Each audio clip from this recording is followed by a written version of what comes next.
Perputaran roda kehidupan. Ejekan di sekolah. Sekolah elit itu selalu menjadi tempat paling menyakitkan bagi Aruna. Setiap langkahnya di koridor seperti disambut tatapan merendahkan. Seragamnya memang sama, tapi sepatu lusuh dan tas bekasnya membuatnya tampak berbeda dari anak-anak lain. "Lihat, si miskin datang," seru Melanie, gadis populer yang selalu dikelilingi teman-temannya. Tawa mereka menggema di aula. Aruna hanya menunduk, menahan air mata yang hampir jatuh. Ia tidak punya banyak teman, hanya Raka, teman sekelas yang kadang menyapanya dengan senyum hangat. Tapi bahkan Raka pun sering merasa canggung untuk membelanya di depan yang lain. Aruna sudah terbiasa diam. Ia tahu melawan hanya akan membuatnya semakin diserang. Di rumah kontrakannya yang sempit, Aruna membantu neneknya berjualan kue. Ia selalu bilang pada diri sendiri, "Suatu hari mereka akan menyesal menertawakanku." Tapi siapa sangka, harapan itu akan segera menjadi kenyataan yang jauh di luar dugaan.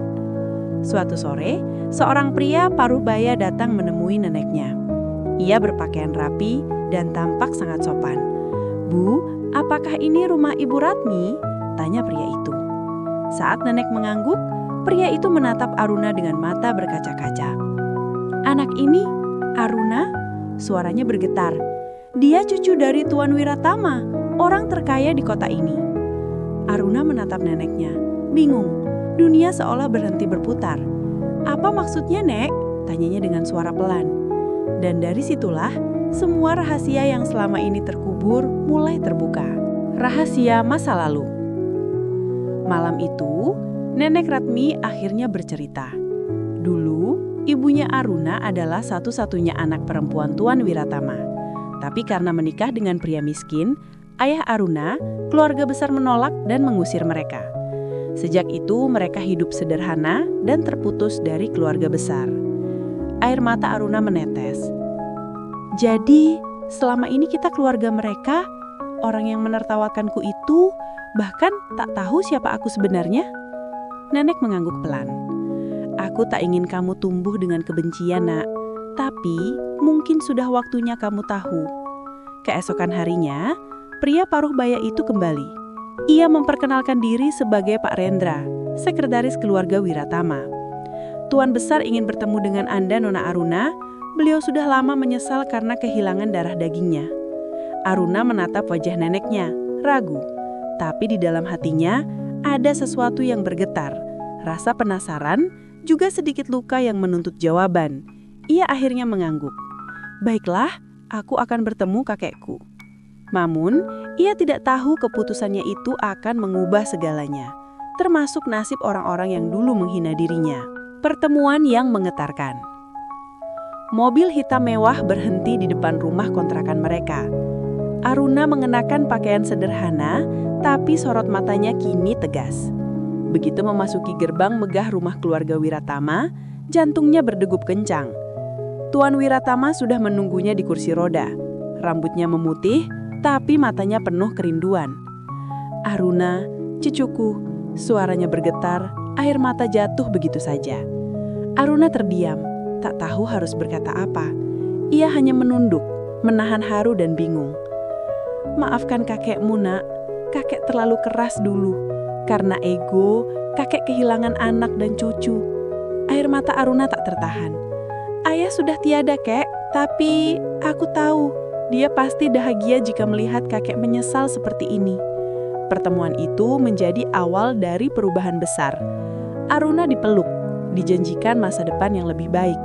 Namun, di balik pelukan itu, mata beberapa kerabat Wiratama menatapnya tajam, penuh rasa iri dan ancaman. Mereka tak suka gadis miskin itu kini menjadi pewaris keluarga kaya. Tante Ratna, saudara kakeknya, selalu menatap sinis. "Anak kampung seperti kamu pantasnya jadi pembantu, bukan pewaris."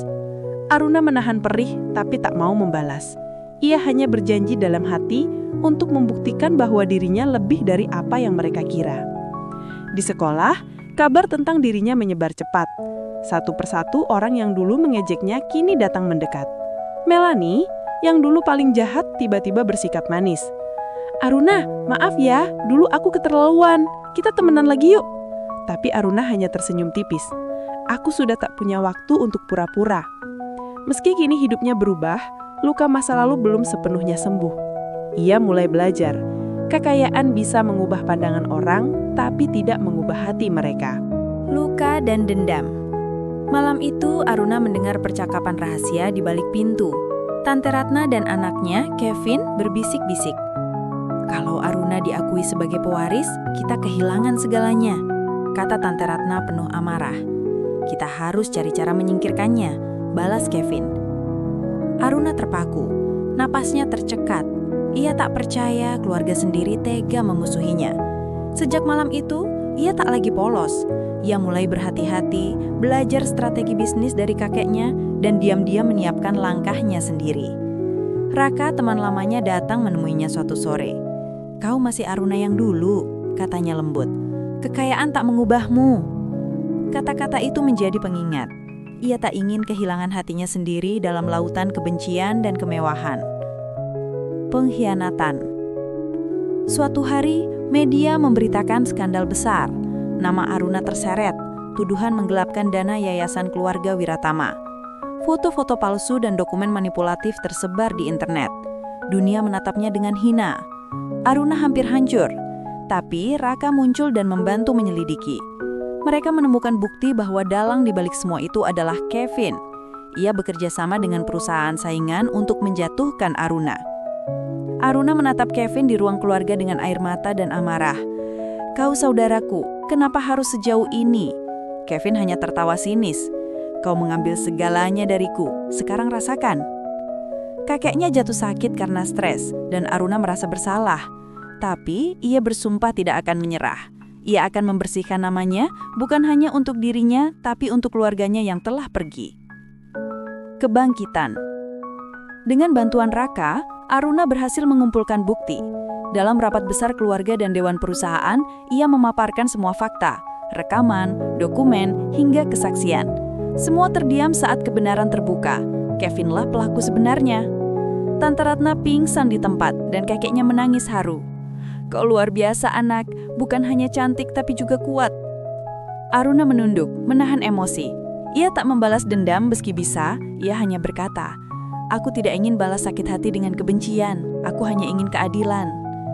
Perusahaan memulihkan namanya, masyarakat kembali menghormatinya.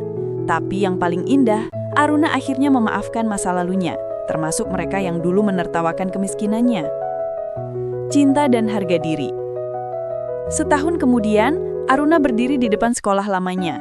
Ia diundang sebagai pembicara tamu untuk berbicara tentang perjuangan dan harga diri. Di barisan depan, Melani menunduk malu.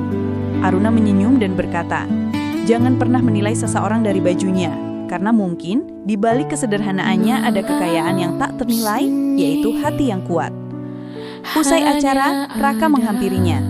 "Jadi, pewaris kaya ini masih mau makan bakso pinggir jalan sama aku?" Aruna tertawa. "Selalu, karena aku tahu kekayaan sejati bukan harta, tapi hati yang tetap sederhana." Mereka berjalan berdua di bawah langit senja, meninggalkan semua luka dan hinaan di masa lalu. Aruna bukan lagi gadis miskin yang diejek. Ia kini wanita kuat yang dihormati, cucu dari orang terkaya, namun tetap berhati paling kaya. Hapus semua luka, aku temukan